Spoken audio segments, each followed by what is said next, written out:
Shalom, selamat pagi Bapak Ibu, saudara-saudara yang dikasihi oleh Tuhan Yesus Kristus. Saya bersyukur, berterima kasih kepada Tuhan karena kita semua masih dipelihara Tuhan sampai hari ini. Saya ingin mengajak kita semua untuk merenungkan bagian firman Tuhan dan saya rindu firman Tuhan ini memberkati kita. Mengapa firman Tuhan? Sekali lagi karena hanya firman Tuhanlah pelita. Hanya firman Tuhanlah kekuatan bagi setiap orang di dunia ini dalam menjalani setiap hari-harinya. Sebelum kita merenungkan firman Tuhan, mari kita berdoa. Tuhan Yesus, kami bersyukur hari ini kami boleh hidup, kami boleh menikmati hari yang baru, semua karena Tuhan baik. Dan kami akan menikmati hari ini dengan dasar firman Tuhan agar kami mampu melihat, kami mampu memahami segala sesuatu berdasarkan cara pandang Tuhan, berdasarkan firman Tuhan. Sehingga hidup kami sungguh-sungguh boleh mengalami apa yang Tuhan kehendaki dalam berkat Tuhan. Dalam nama Tuhan Yesus kami berdoa. Amin. Saya mengajak kita semua untuk membaca Matius pasal yang pertama, ayat yang pertama sampai dengan ayat yang ke-17. Bapak Ibu dikasih oleh Tuhan Yesus Kristus, Injil Matius dimulai dengan silsilah. Apa itu silsilah? Silsilah merupakan secara sederhana, silsilah adalah asal-usul sebuah keluarga atau seseorang. Jadi kalau kita mau tahu siapa nenek moyang kita, maka kita harus membuat kurva atau piramida silsilah itu, di mana semakin ke atas semakin mengecil, mengerucut, sehingga kita tahu dari mana kita berasal, siapa generasi sebelumnya dari diri kita atau keluarga kita. Kenapa silsilah ini menjadi satu bagian yang penting yang dituliskan oleh Matius? Karena silsilah ini mengandung satu pesan yang luar biasa yang harus kita pahami, Bapak Ibu dikasih oleh Tuhan Yesus Kristus. Matius menuliskan silsilah Yesus Kristus dari garis Yusuf, ayah Yesus. Sehingga secara hukum, Yesus dapat dikatakan adalah anak Yusuf. Jadi tidak ada yang dapat menyanggah, tidak ada yang dapat menuntut tentang legalitas dari Yesus sebagai anak dari Yusuf. Nah, berdasarkan tradisi Ibrani, silsilah itu selalu ditulis berdasarkan ayah atau dari pihak laki-laki. Tetapi menarik bahwa Injil Lukas juga menuliskan tentang silsilah dalam Lukas pasal 3 ayat 23 sampai 38. Lukas menuliskan silsilah tentang Yesus, tetapi dari sebelah Maria atau dari ibu Yesus, dari pihak Maria. Jadi Matius menulis dari pihak Yusuf, Lukas menulis dari pihak Maria, ibu Yesus. Tapi menariknya adalah ketika diurutkan ke atas, maka ada satu titik yang mempertemukan kedua silsilah ini, yaitu bahwa kedua-duanya, Yusuf dan Maria, sama-sama keturunan Daud, sama-sama dari suku Yehuda. Nah, ini menjadi sebuah penegasan bahwa Yesus benar-benar adalah keturunan Daud. Ya.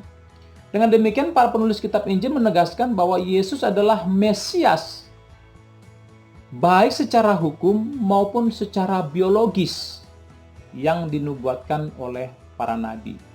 Dari sisi Yusuf, sah secara hukum. Dari sisi Maria, Yesus adalah secara biologis keturunan Daud.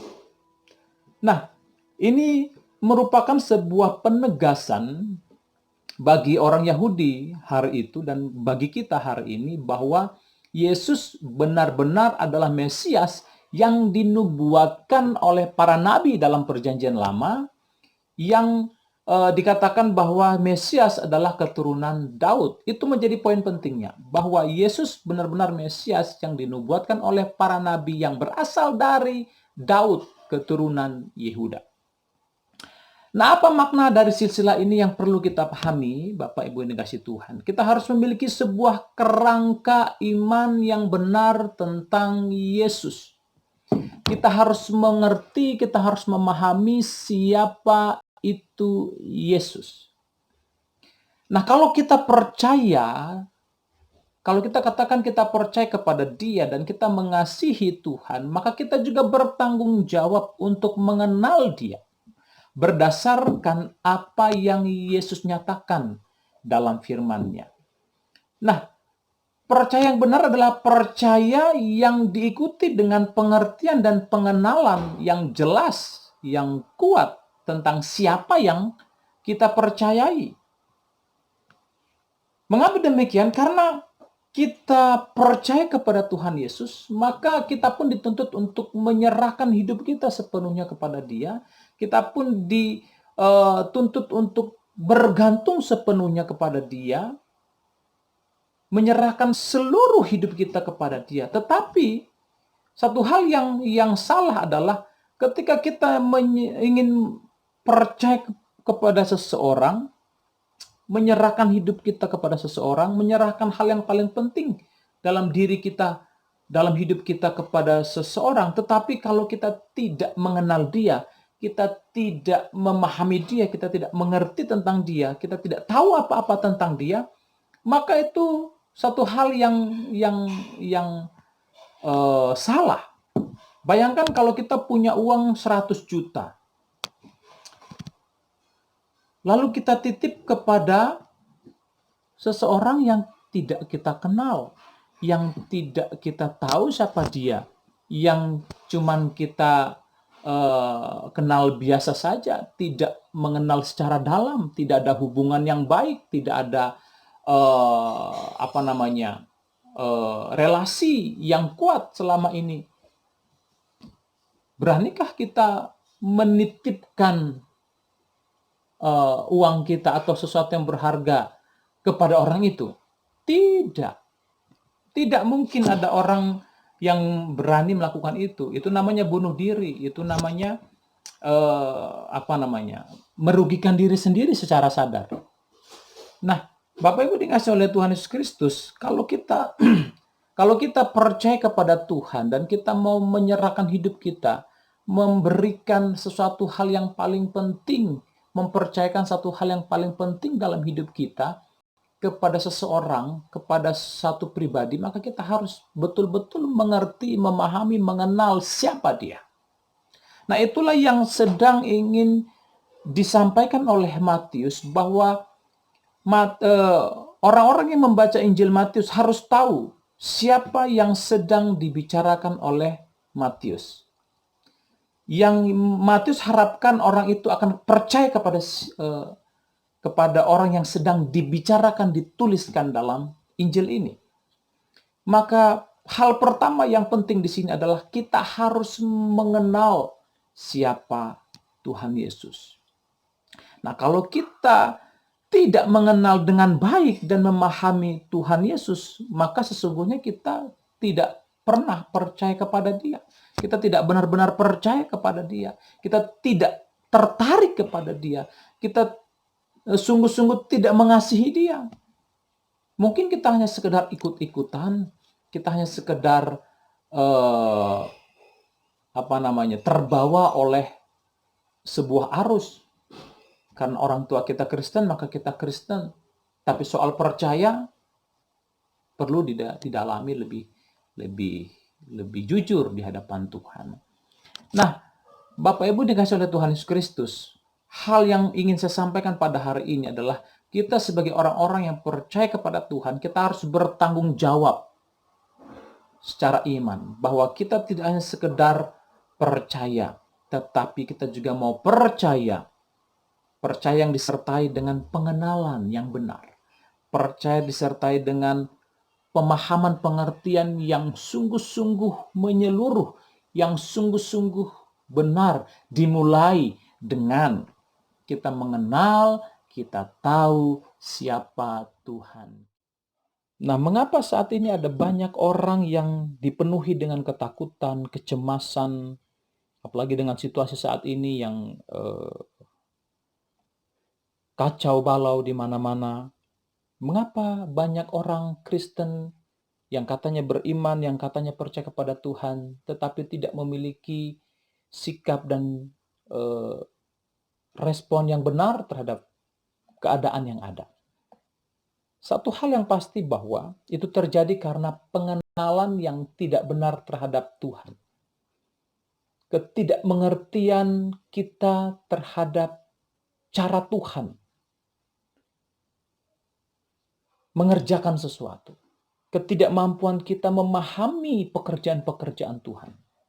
Ketidakmampuan kita mengerti bagaimana Tuhan mengerjakan sesuatu di bumi. Itu sebabnya kita gagal bersikap yang benar. Itu sebabnya kita diliputi kekacauan, diliputi ketakutan, diliputi keputusasaan, diliputi kecemasan yang akut, yang tidak berdasar, yang membuat kita semakin lemah, semakin tidak berdaya. Nah, kekuatan itu bukan berasal dari kemampuan duniawi kita, kemampuan finansial, kemampuan ekonomi dan sebagainya. Kekuatan satu-satunya itu berasal dari pengertian yang benar tentang apa yang kita yakini, tentang apa yang kita percayai, iman yang benar, iman yang berbicara. Karena orang benar itu hidup oleh iman, bukan oleh apa yang ia punya, apa yang ia miliki. Itu sebabnya Bapak Ibu dikasihi oleh Tuhan Yesus Kristus, menentukan sekali pengenalan kita terhadap Tuhan. Itu sebabnya Matius menuliskan silsilah ini pada bagian awal, supaya kita tahu siapa orang atau siapa pribadi yang kita percayai. Nah, ini penting. Nah, untuk itu Bapak Ibu yang dikasihi Tuhan, pagi hari ini, mari kita benar-benar memberi waktu untuk kita mengerti siapa Tuhan. Kita benar-benar memberi waktu untuk kita mengenal siapa Tuhan. Maka setiap orang yang mau mengenal Tuhan, yang mau mengerti hati Tuhan, maka dia harus merenungkan firman Tuhan. Maka dia harus memberikan waktunya untuk memahami firman Tuhan. Maka dia harus memberikan kesempatan bagi dirinya sendiri untuk berdiam diri di hadapan Tuhan, mengerti satu persatu bagian firman Tuhan. Itu sebabnya kalau kita tidak memberi waktu merenungkan firman Tuhan, sesungguhnya mungkin kita tidak benar-benar percaya kepada Dia. Karena percaya yang benar adalah percaya yang menyerahkan hidupnya, yang menyerahkan dirinya kepada Tuhan. Tetapi bagaimana kita bisa menyerahkan diri kalau kita tidak mengenal siapa pribadi yang kepadanya kita serahkan hal paling penting dalam hidup kita. Kiranya bagian firman Tuhan ini menjadi berkat bagi kita semua. Tuhan Yesus memberkati, mari kita berdoa. Biarlah kiranya hati kami tertarik sungguh-sungguh kepada Tuhan, terikat sepenuhnya kepada Tuhan, dan dengan demikian kami memiliki hati untuk mengenal firman Tuhan, mengenal Tuhan melalui firman-Mu. Dan biarlah setiap kami memberi kesempatan, memberi waktu bagi diri kami sendiri untuk kami belajar tentang Tuhan. Dan biarlah setiap kami Tuhan semakin hari semakin mengenal Engkau. Dalam nama Tuhan Yesus kami berdoa. Amin.